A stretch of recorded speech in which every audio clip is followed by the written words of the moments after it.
Sponsored by पुर्खौंसँग जोडिएको हाम्रो स्वाद अनि सम्बन्ध। थारू भिलेज नयाँ बानेश्वर बिजुली बजार काठमाडौँ। Phone number 44910557।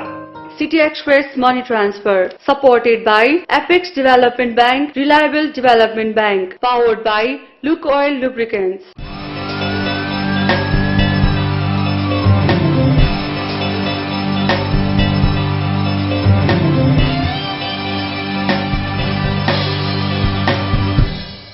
विकासमा जनताको अधिकार, विकासमा जनताकै सरोकार कार्यक्रम डेभलपमेन्ट फोरम। दर्शकबिन नमस्कार, यहाँलाई स्वागत छ विकास सम्बन्धी दैनिक प्रस्तुति कार्यक्रम डेभलपमेन्ट फोरममा। घर घर टोल टोल, बस्ती बस्तीदेखि गाउँ घर सहर बजार सबैतिरका साना ठूला सबै प्रकारका विकासका हरेक गतिविधिहरूको सङ्गालो कार्यक्रम डेभलपमेन्ट फोरम। दर्शकबिन विकासका लागि जनता नै जागरुक बन्नुपर्छ। घर घरबाट जनजनले विकासका हर गतिविधिमा सरोकार राख्नुपर्छ। जनताले भन्न सक्नुपर्छ, विकास मेरो अधिकार, विकासमा मेरो सरोकार। जन जनको दैनिकी र समाजको अग्रगतिका खातिर हुने विकासका क्रियाकलापको स्थिति कहाँ के छ? कार्यक्रम डेभलपमेन्ट फोरमको अबको प्रस्तुतिमा हामी पस्कन्छौं एक रिपोर्ट। कृषि उत्पादन बढाउने र अत्याधुनिक प्रविधि अपनाउने नाममा नेपालको कृषि उत्पादन विषादीयुक्त हुँदै गएको गुनासो आउने गरेको छ। केही समय अघि काठमाडौँ आसपासका केही जिल्लाको तरकारी उपत्यका भित्राउन रोक लगाइयो। अत्याधिक विषादी प्रयोग गरेको तरकारीले जनस्वास्थ्यमा असर पुर्याउने निष्कर्षको आधारमा रोक लगाएको थियो। कृषकले अत्याधिक उत्पादन गर्न कृत्रिम मल र विषादी प्रयोग गरेपछि तरकारी आफैमा विष बन्न लागेको चर्चा परिचर्चा पनि भए। कृषकले अत्याधिक उत्पादन गर्न कृत्रिम मल र विषादी प्रयोग गरेपछि तरकारी आफैमा विष बन्न लागेको चर्चा परिचर्चा पनि भए। पछिल्लो चरणमा कृषकले कृत्रिम मल र विषादीमा कम प्रयोग गरेपछि विगतको समस्या दोहोरिएको छैन। यो समस्या नदोहोरिए पनि नेपालमा विषादी प्रयोग गरेको भन्दा विषादी प्रयोग नगरी गरिएको उत्पादनलाई प्राथमिकता दिन आवश्यक छ। पछिल्लो चरणमा कतिपय सङ्घ संस्थाले सहयोग गरेर पर्यावरणमा आधारित कृषि उत्पादन सुरु भएको छ। कतिपयले अर्ग्यानिक उत्पादन भनेर पनि उत्पादन गरिरहेका छन्। जस्तो हावापानी छ त्यस्तै कृषि उत्पादन गर्ने गरी पर्यावरणमा आधारित कृषि उत्पादन हुन थालेको छ। दिगो कृषि तथा जैविक स्रोतका लागि एसियाली नेटवर्क एन्साबले अध्ययन अनुसन्धानपछि यस्तो उत्पादनमा सहयोग तथा प्रोत्साहन दिने गरेको छ। पर्यावरणमा आधारित उत्पादनको बारेमा जानकारी दिँदै एन्साबका कार्यकारी निर्देशक डाक्टर भीष्म सुवेदी, कृषिमा हामीले विशेष गरेर अलि प्राकृतिकसँग अलि मिल्ने खालको त्यो भनेको हामी चाहिँ यो पर्यावरणीय मा आधारित यो व्यावसायिक खेती भनेर चाहिँ व्यावसायिक कृषि भनेर चाहिँ कार्यक्रम सुरु गरेका छौँ। यो भनेको कस्तो भने जुन अब पर्यावरणमा मिल्दो किसिमले अब त्यहाँ लाग्नेहरू जुन किसिमका कृषिका चिजहरू हुन्, खेतीहरू र रुखहरू, अनि त्यसपछि त्यसमा अब गाई बस्तुहरू पनि पाल्ने र त्यो गर्दाखेरि चाहिँ बाहिरको कुराहरू धेरै अब केमिकल फर्टिलाइजरहरू भयो, त्यसपछि विषादीहरू त्यसमा प्रयोग हुँदैन र त्यहाँ काम गर्दाखेरि जुन प्रकृति र अरू कुनैलाई पनि हानि हुने किसिमको कुनै पनि कार्यहरू हुँदैन र उन्नत किसिमको र बढी आम्दानी हुने किसिमको किसानहरूलाई बढी फाइदा हुने किसिमको उत्पादनहरू त्यस्तो खालको बानी। यो चाहिँ हाम्रो अलि नयाँ नै कार्यक्रम हो। अब दुई तीन वर्ष जस्तो भयो यसको अवधारणा ल्याएको पनि। र पहिला हामी यो वनको काम गर्दाखेरि खास गरेर सामुदायिक वनको कार्यक्रम गर्दा गर्दै त्यहाँको समुदायहरूलाई अलि राम्रो किसिमको आम्दानी गर्नलाई चाहिँ कृषि सहित अब सबै किसिमको आम्दानी नभएमा उहाँहरूलाई पुग्दैन भन्ने हिसाबले गरिएको। अन्धाधुन्द कृत्रिम मल र विषादी प्रयोगले एकातिर जमिनको उत्पादकत्व घट्छ भने अर्कोतिर जनस्वास्थ्यले पनि फाइदा गर्दैन। तर पनि कृषि क्षेत्र त्यसैतर्फ किन केन्द्रित? सायद नीति निर्माता र चाँडो मुनाफा कमाउने सोच बोकेका व्यक्तिहरू हाबी भएकाले होला। नत्र नेपाल अर्ग्यानिक उत्पादनको लागि उर्वर हुँदाहुँदै त्यस विपरीत पाइला चालिने थिएन होला। नेपालको पहाड र हिमाली भेग अर्ग्यानिक उत्पादनको लागि उपयुक्त भूभाग हो। मुख्य चुनौती अहिले चाहिँ नबुझेको कुरा के भने कसरी जान सक्छ, के गर्न पर्छ भन्नेमा चाहिँ एकरूपता छैन र विभिन्न मानिसहरूले विभिन्न किसिमले सोचेर अलिकति जस्तो बाहिरको केमिकल फर्टिलाइजर बढी सप्लाई गरेर त्यसमा चाहिँ बिउबिजनको केही कुराहरू व्यवस्था गरेर यसरी गर्न सकिन्छ भन्ने कुरा आए तापनि एउटा सोच नै अलिकति जस्तो पहाड अथवा हिमाली प्रदेशहरूको लागि चाहिँ सम्पूर्ण नै एउटा अर्ग्यानिक रूपले हामी जाने किसिमले गयो भने नेपालले अझ राम्रो गर्न सक्छ होला। त्यसको लागि के चिजहरू उत्पादन गर्न सकिने हो, त्यसलाई चाहिँ अलि बढी मास स्केलमा कमर्सियल्ली चाहिँ कति के उत्पादन गर्ने, हाम्रोलाई आवश्यकता पर्ने कुराहरू चाहिँ कति उत्पादन गर्ने भन्ने खालको वृहत कार्यक्रमहरू चाहिँ बन्न सकिरहेको छ। 1992देखि नेपाललाई जैविक विविधताले हराभरा बनाउने र त्यो हराभराभित्र जीवनयापन गरिरहेका या गर्ने जनताको जीवनयापनमा सहयोग गर्दै आएको छ एन्साबले।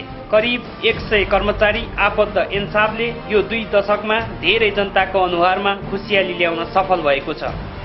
वन र कृषिमा परम्परागत तवरले काम गरिरहेका जनतालाई प्राविधिकदेखि विभिन्न प्रकारको सहयोग गरेर उनीहरूको जीवनमा सुधार ल्याउने प्रयास गरिरहेको छ एन्साबले। कर्णालीका विकट क्षेत्रदेखि देशका विभिन्न सुगम क्षेत्रमा समेत काम गर्दै आएको एन्साबले नीतिगत बहस र पैरवीमा समेत आफूलाई उभ्याउँदै आएको छ। सामुदायिक वन नेपालको वनमा सबैभन्दा सफल कार्यक्रम हो। त्यो सफलताभित्र जनताको जीवनयापन पनि जोडेर लाने काम भएको छ। डाक्टर सुवेदीले एन्साबले गैर कष्ट वन पैदावारदेखि वनको विभिन्न क्षेत्रमा काम गरिरहेको जानकारी दिनुभयो। सुरुमा यो सामुदायिक वनलाई कसरी अब दरिलो त्यसलाई चाहिँ अलिकति दिगो र बलियो बनाउने किसिमले थुप्रै किसिमका कार्यक्रमहरू पहिला गरियो। त्यसलाई वैज्ञानिक किसिमले पनि वनलाई व्यवस्थापन गरेर उत्पादन बढाउने, अनि त्यसपछि त्यसबाट बढीभन्दा बढी फाइदा दिगो रूपले चाहिँ त्यसलाई सदुपयोग गरेर बढीभन्दा बढी फाइदा लिनलाई चाहिँ के गर्न सक्छन् त त्यहाँको उपभोक्ताहरूलाई भनेर हामी पहिला अब गैर काष्ठ वन पैदावारहरूलाई सदुपयोग गर्ने, त्यसबाट उद्यमहरू बनाउने, त्यसपछि काष्ठहरू पनि भयो होइन। त्यसबाहेक अब त्यसका वातावरणीय सेवाहरू अब त कार्बनको कुराहरू पनि छ। त्यसबाट आउने अरू कुराहरू पनि फाइदाहरू जस्तो भूक्षयलाई रोक्ने कामहरू, अनि त्यसपछि अब आएर त के भने हाइड्रोहरूको लागि होइन यस्तोलाई चाहिने कुराहरू पनि वनले अलिकति राम्रो सेवा दिन सक्छ होइन। त्यसबाट पनि उहाँहरूलाई केही फाइदा हुन सक्ने कार्यक्रमहरू हुन सक्छ कि भन्ने किसिममा अगाडि बढाइरहेको छ। सामुदायिक वन आफैमा सफल कार्यक्रम हो। सामुदायिक वनको सफलता मात्र नदेखाई नीति निर्माणमा सुधार गर्दै जानुपर्ने र उद्यमशीलतातर्फ पाइला चाल्न आवश्यक छ। एन्साबले तल्लो तहमा उद्यम बनाउन जोड दिँदै आएको छ। ब्रिगेड उत्पादनदेखि जडीबुटी प्रशोधन गरी विभिन्न उत्पादनसम्म एन्साबको नेतृत्वदायी भूमिका रहँदै आएको छ। पोलिसीको लागि अब नीतिको लागि होइन, अनि कार्यक्रमहरू अरूले कसरी अगाडि बढाएर सहकार्य गरेर त्यसलाई चाहिँ कसरी चाहिँ स्केल अप गरेर माथि धेरैमा लागू गरेर त्यसलाई बढाएर कसरी लान सकिन्छ राम्रो कुराहरूलाई चाहिँ जुन सफल भएका कुराहरूलाई भन्ने खालको कुराहरू हामी अब उद्योगकै कुराहरू गरेर अलि ठुलो भ्यालु चेनलाई गर्यो भने हिमालयन बायोट्रेड भयो, हिमालयन नेचुरल्स भयो, यहाँ आशापुरी अर्गानिक्स भयो, अल्टरनेटिभ हर्बल्स भयो होइन। यिनीहरू उहाँहरूले चाहिँ एकदम उदाहरणीय गोर्खा आयुर्वेद कम्पनीले पनि यसले राम्रो किसिमले अगाडि बढिरहेको छ होइन।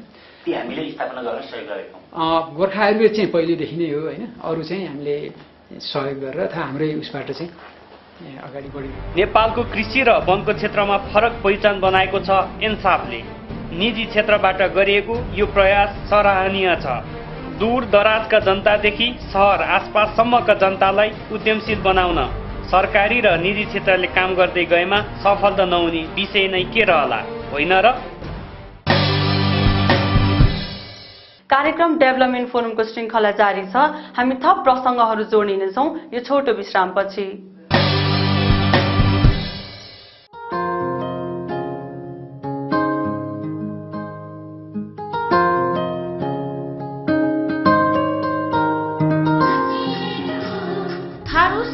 चिनाउने हाम्रो उद्देश्य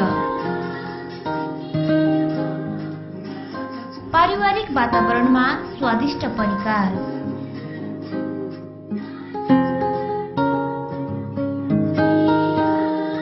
आरामदायी आवासको व्यवस्था साथै सेमिनार हल,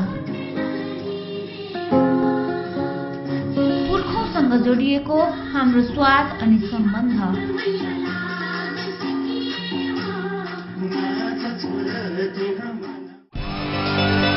जन जनका समस्या हाम्रा मुद्दा, घर घरका सरोकार हाम्रा विषय, टोल टोल र बस्ती बस्तीका सवाल हाम्रा प्राथमिकता,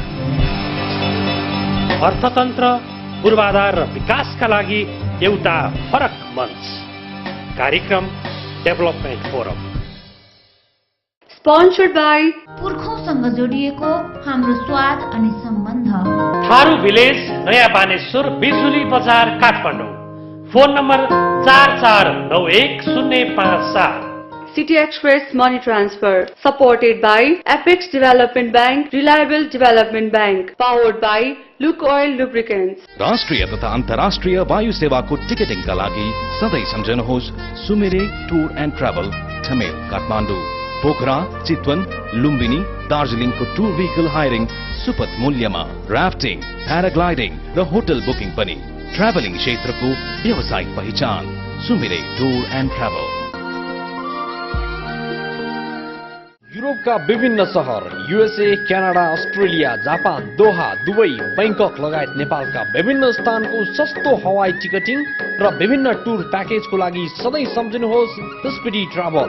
ट्राभलिङ क्षेत्रको विश्वासिलो नाम स्पिडी ट्राभल, भगवान बहाल, ठमेल। फोन नम्बर 0144222710, 0144179228, www.speedynepal.com मा क्लिक गर्नुहोला।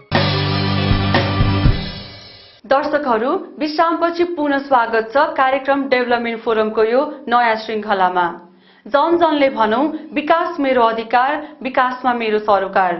जनसरोकारको विकास अभियानमा तपाईलाई प्रत्यक्ष जोड्दैछौं हामी फेरि यो अर्को खोजमूलक सामग्रीका साथ। पतिले केही कमाउलान् र परिवार सुखी होला भन्ने चाहना बोकेकी पात्र हुनुहुन्छ निर्मला लिम्बू। परिवारको खुशी र सहज जीवनयापनको सपना साँचेर निर्मलाका पति दिलबहादुर लिम्बू साउदी अरब पुग्नुभयो। साउदी अरब गएको 1.5 महिना नबित्दै सुतेकै स्थानमा दिलबहादुरको निधन भयो। अघिल्लो दिन फोनमा राम्रोसँग निर्मलासँग कुरा गरेका दिलबहादुरको गत तिहारको भाइटिकाको दिन निधन भयो। निर्मलाको सपना जस्तै मात्र भयो। पतिको निधनले निर्मला र 2 छोरीको भविष्य अन्धकार भयो। गएको 1.5 महिनामा त्यस्तो हुनुभयो। अघिल्लो दिन नै बोलेको, हामी बोलिरहन्थ्यौँ उहाँ गएर, अनि सन्चै छु भन्नुहुन्थ्यो। तर भोलिपल्ट भाइटिकाको दिन भोलि फोन गर्छु भन्दै हुनुहुन्थ्यो। त्यतिकै अब गर्नुहुन्छ भने पतिसामा तिहारको दिन धमाधम थियो गर्नुहुन्छ भन्दै खरै लास्ट।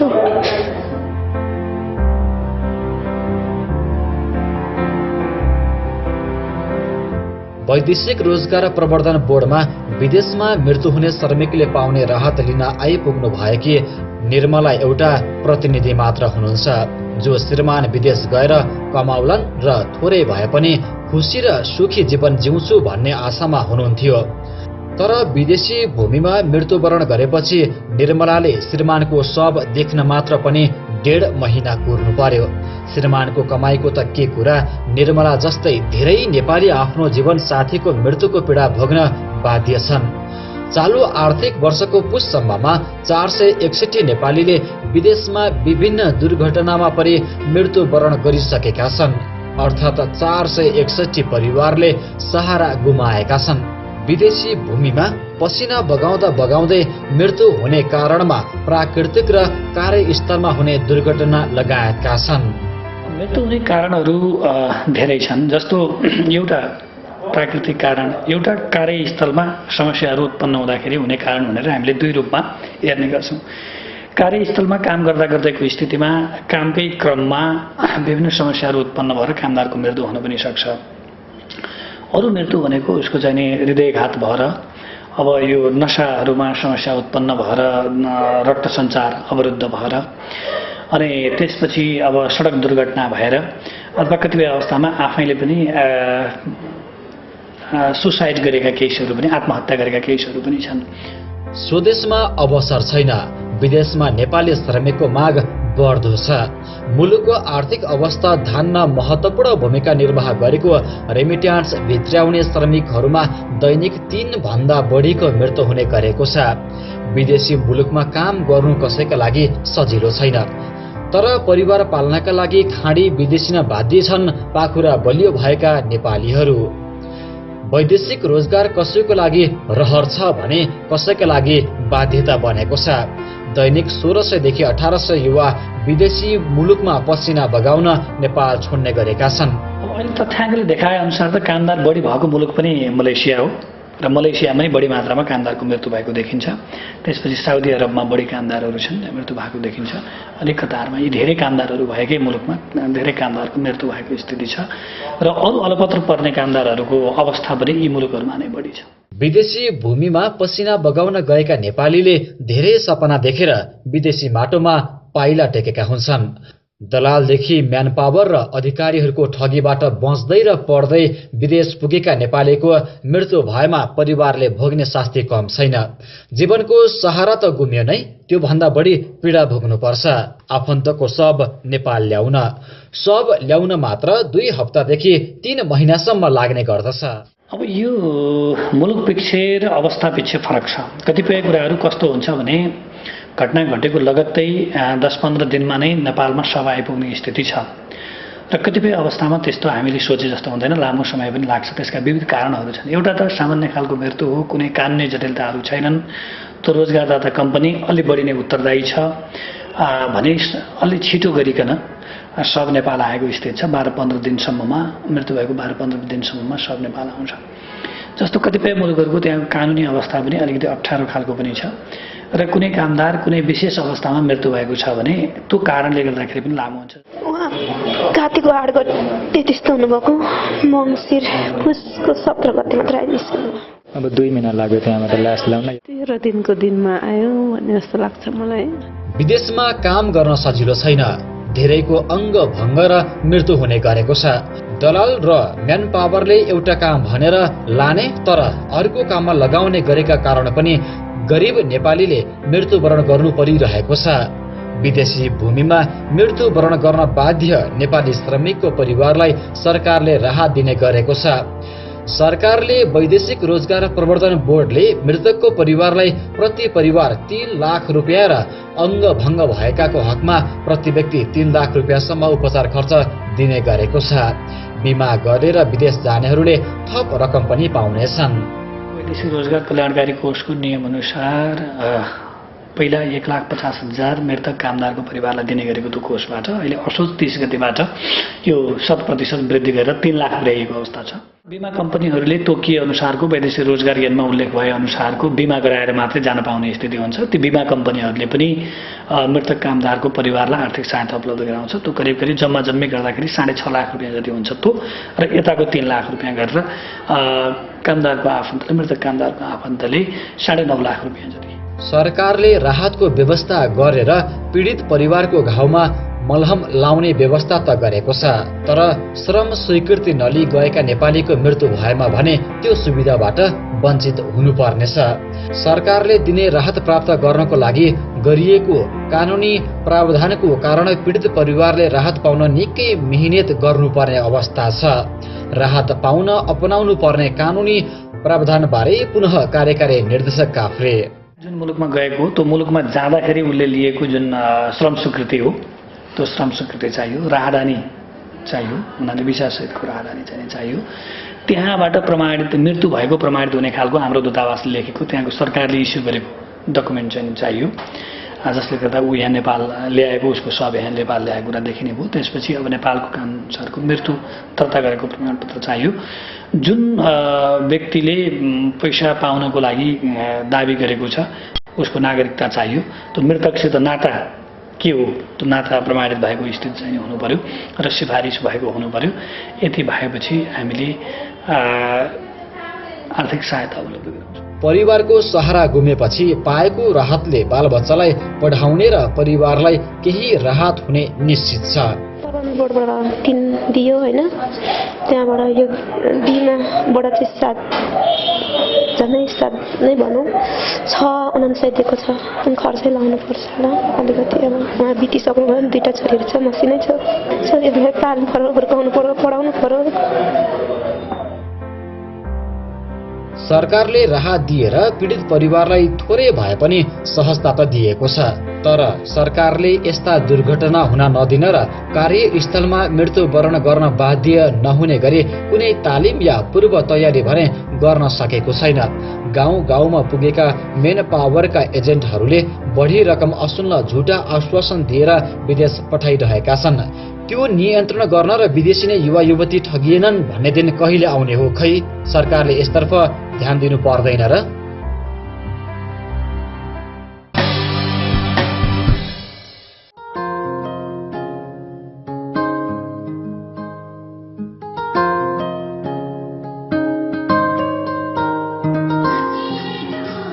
थारू संस्कृति चिनाउने हाम्रो उद्देश्य पारिवारिक वातावरणमा स्वादिष्ट परिकार,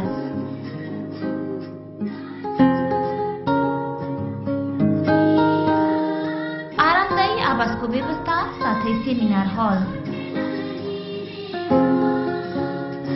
पुर्खौँसँग जोडिएको हाम्रो स्वाद अनि सम्बन्ध,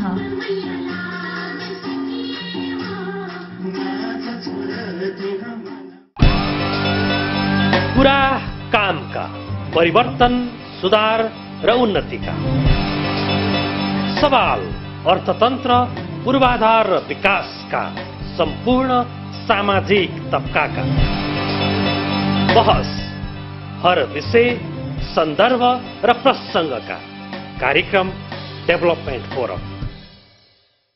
स्पोन्सर्ड बाई पुर्खौँसँग जोडिएको हाम्रो स्वाद अनि सम्बन्ध, थारू भिलेज, नयाँ बानेश्वर, बिजुली बजार, काठमाडौँ। Phone number 44910557।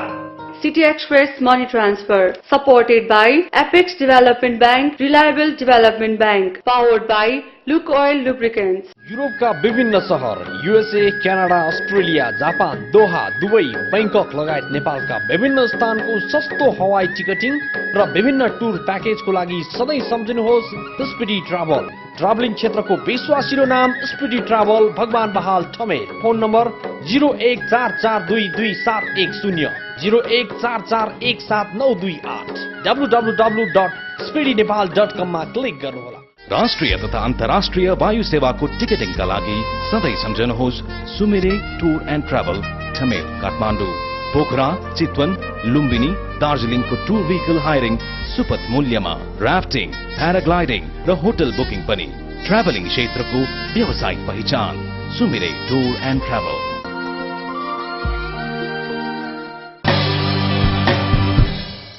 दर्शकबिन, कार्यक्रम डेभलपमेन्ट फोरम तपाईहरूको आफ्नै टेलिभिजन कार्यक्रम हो। तपाईका विचार, भावना, सूचना समेटिने यो कार्यक्रममा हामी तपाईहरूको प्रत्यक्ष सहभागिताका लागि विशेष अनुरोध गर्दछौं। आजको लागि कार्यक्रमको निर्धारित समय सकिसकेको छ। हामीलाई सम्पर्क गर्न नभुल्नुहोला। भोलि नयाँ प्रस्तुतिका साथ उपस्थित हुने नै छौं। नमस्ते।